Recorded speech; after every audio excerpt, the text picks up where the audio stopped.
आज ही Doubtnut app download करें। Doubtnut पर होगा अब आपके सभी मैथ्स, केमिस्ट्री, फिजिक्स और बायोलॉजी डाउट्स का सफाया। बस अपने क्वेश्चन की फोटो खींचो, उसे क्रॉप करो और तुरंत वीडियो सोल्यूशन पाओ। Download now. Acquired immunity.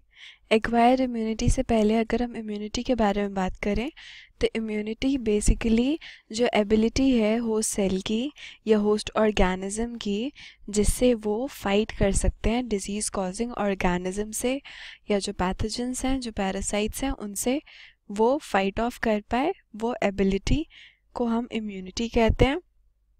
उसके बाद हम एक्वायर्ड इम्यूनिटी पे आते हैं। तो जो एक्वायर्ड इम्यूनिटी है ये एक स्पेसिफिक टाइप ऑफ इम्यूनिटी है।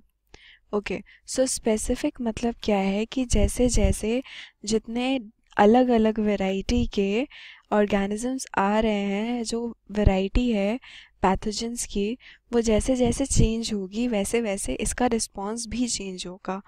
ये same type of response generate नहीं करेगा दो अलग पैथोजेंस के लिए। अगर दो अलग पैथोजेंस हैं तो यहाँ पे रिस्पॉन्स भी दो अलग आएगा। ओके, सो इस टाइप को हम स्पेसिफिक इम्यूनिटी बोलते हैं। जो हमारा एक्वायर्ड इम्यूनिटी है वो एक स्पेसिफिक इम्यूनिटी है। उसके बाद यहाँ पे मेन कैरेक्टरिस्टिक फीचर होता है मेमोरी। ओके, यहाँ पे मेमोरी बेस सेल्स होते हैं। इसका मतलब कि जब एक पैथोजन एक बार बॉडी में आ चुका है, उसको किल करके उसको फिनिश ऑफ कर दिया गया है, उसके बाद जब ये सेकेंड टाइम एंटर करेगा बॉडी के अंदर, तो जब ये फर्स्ट टाइम अंदर आया तो इसने यहाँ पे मेमोरी क्रिएट कर दी, जिसकी वजह से क्या होगा, जब ये सेकेंड टाइम वापस आएगा तब ये जो एक्वायर्ड इम्यूनिटी है ये वर्क करेगी। एंड जो एंटीबॉडीज़ उस टाइम पे इसने प्रोड्यूस किए थे, या जो रिस्पॉन्स इसने उस टाइम पे जनरेट किया था, वही सेम रिस्पॉन्स ये सेकेंड टाइम भी जनरेट करेगा। लेकिन इस बार जो रिस्पॉन्स होगा उसका जो लेवल है वो काफ़ी ज़्यादा हाई होगा। ओके, सो ये फर्स्ट इन्फेक्शन है जिसकी वजह से मेमोरी जनरेट हुई। एंड उसके बाद जब सेकेंड इन्फेक्शन वापस आया, सेकेंड इन्फ्लेमेशन आया, तो जो रिस्पॉन्स वो जनरेट करेगा वो काफ़ी ज़्यादा रैपिड होगा, काफ़ी ज़्यादा क्विक होगा। ओके, रैपिड होगा, क्विक होगा। उसके बाद हम आगे बात करें तो एक्वायर्ड इम्यूनिटी में हमारे पास ये दो टाइप्स में डिवाइडेड है। पहला है हमारा active immunity,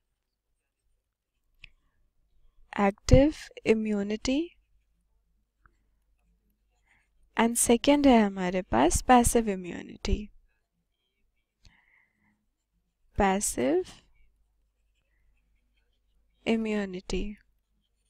so basically active immunity क्या होता है, जो इम्यूनिटी बॉडी के अंदर प्रेजेंट है, ओके, वो अपने आप उसको जनरेट करेगी, वो एक्टिव इम्यूनिटी होगा। ओके, यहाँ पे हमारे पास दो टाइप्स हैं। एक है नेचुरल एक्टिव इम्यूनिटी एंड दूसरा है हमारे पास आर्टिफिशियल एक्टिव इम्यूनिटी। उसके बाद अगर हम पैसिव इम्यूनिटी की बात करें तो पैसिव इम्यूनिटी में क्या होता है, ये जिस टाइप का इम्यूनिटी है ये बॉडी के अंदर इसको एंटर करवाया जाता है। ओके, ये ऑटोमेटिकली जनरेट नहीं होगा बॉडी में। ओके, ये बाहर से बॉडी के अंदर आएगा। यहाँ पे हमारे पास फर्दर टू टाइप्स हैं। ओके, पहला है हमारा नेचुरल पैसिव इम्यूनिटी एंड दूसरा है हमारा आर्टिफिशियल पैसिव इम्यूनिटी। सो यहाँ पे भी नेचुरल पैसिव इम्यूनिटी में क्या होगा कि जो भी यहाँ पे इम्यूनोग्लोबिन्स होते हैं बेसिकली, उसको बॉडी के अंदर डाला जाएगा। ओके, एंड आर्टिफिशियल इम्यूनिटी में क्या होता है, ऑलरेडी एंटीबॉडीज़ बने हुए होते हैं एंड उसको बॉडी के अंदर एंटर करवाया जाता है। ओके, सो एक्टिव इम्यूनिटी क्या हो गई, जो ऑलरेडी बॉडी के अंदर बन रही है, और पैसिव इम्यूनिटी जो उसको बाहर से दिया जा रहा है। ओके। सो अगर हम वापस देखें एक्वायर्ड इम्यूनिटी, तो एक्वायर्ड इम्यूनिटी एक स्पेसिफिक टाइप ऑफ इम्यूनिटी होगा। इसका मतलब क्या है, बॉडी के अंदर ये चाहे किसी भी पाथवे से एंटर करे, जो पैथोजेंस हैं वो किसी भी पाथवे से एंटर करे बॉडी के अंदर, जो एक्वायर्ड इम्यूनिटी का जो रिस्पॉन्स होगा वो हर एक पैथोजन के लिए अलग अलग होगा। एक स्पेसिफिक पैथोजन के लिए एक स्पेसिफिक रिस्पॉन्स जनरेट होगा। ओके अब यहाँ पे एक्वायर्ड इम्यूनिटी में सारा बेसिकली मेमोरी बेस्ड चलता है। ओके जितना ज़्यादा स्ट्रॉन्ग मेमोरी रहेगा किसी पैथोजन के एंटर होने का, उतना ही ज़्यादा एग्रेसिव रिस्पॉन्स होगा।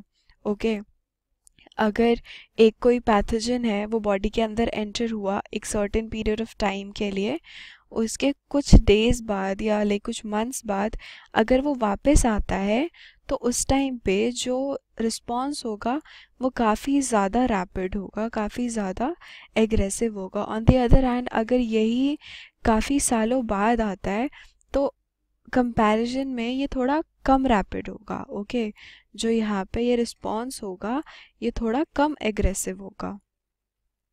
ओके सो ये टाइम पीरियड काफ़ी ज़्यादा इम्पोर्टेंट रोल प्ले करता है। जो टाइम पीरियड है वो काफ़ी ज़्यादा इम्पोर्टेंट रोल प्ले करेगा, क्योंकि जितना कम टाइम होगा, जितना कम टाइम पीरियड होगा उतना ज़्यादा मेमोरी होगी एंड उतना ही ज़्यादा रिस्पॉन्स क्रिएट होगा, उतना ही ज़्यादा इफ़ेक्टिवली रिस्पॉन्स क्रिएट होगा, ज़्यादा एग्रेसिव रिस्पॉन्स क्रिएट होगा। ऑन द अदर हैंड अगर टाइम पीरियड ज़्यादा हो चुका है तो वहाँ पे मेमोरी कम हो जाएगी। ओके मेमोरी थोड़ी कम हो जाएगी, जिसकी वजह से क्या होगा, रिस्पॉन्स जनरेट करने में टाइम लगेगा। ओके यहाँ पे रिस्पॉन्स जो है वो उतना एग्रेसिव नहीं होगा, उसको टाइम लगेगा जनरेट होने में। सो टाइम पीरियड एक इम्पॉर्टेंट पैरामीटर है देखने के लिए कि जो रिस्पॉन्स जनरेट हो रहा है वो कितना रैपिड है या क्विक है या कितना एग्रेसिव है। ओके अगर टाइम कम है, अगर टाइम पीरियड कम है तो मेमोरी ज़्यादा होगी उन पैथोजेंस के लिए एंड रिस्पॉन्स भी ज़्यादा ही क्रिएट होगा, जल्दी क्रिएट होगा। ऑन द अदर हैंड अगर टाइम पीरियड ज़्यादा है तो मेमोरी जो होगी वो कम होगी एंड जो रिस्पॉन्स है वो भी कम ही क्रिएट होगा।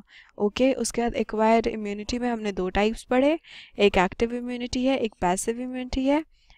एक्टिव इम्यूनिटी अगेन दो पार्ट्स में डिवाइडेड है, natural and artificial, and passive भी दो पार्ट्स में डिवाइडेड है, नेचुरल एंड आर्टिफिशियल। सो ये हमारा हो गया एक्वायर्ड इम्यूनिटी। क्लास 6 से 12 से लेके नीट, IIT, JEE मेंस और एडवांस के लेवल तक 10 मिलियन से ज्यादा स्टूडेंट्स का भरोसा। आज ही डाउनलोड करें डाउटनेट ऐप या व्हाट्सएप कीजिए अपने डाउट्स 8400 400 400 पर।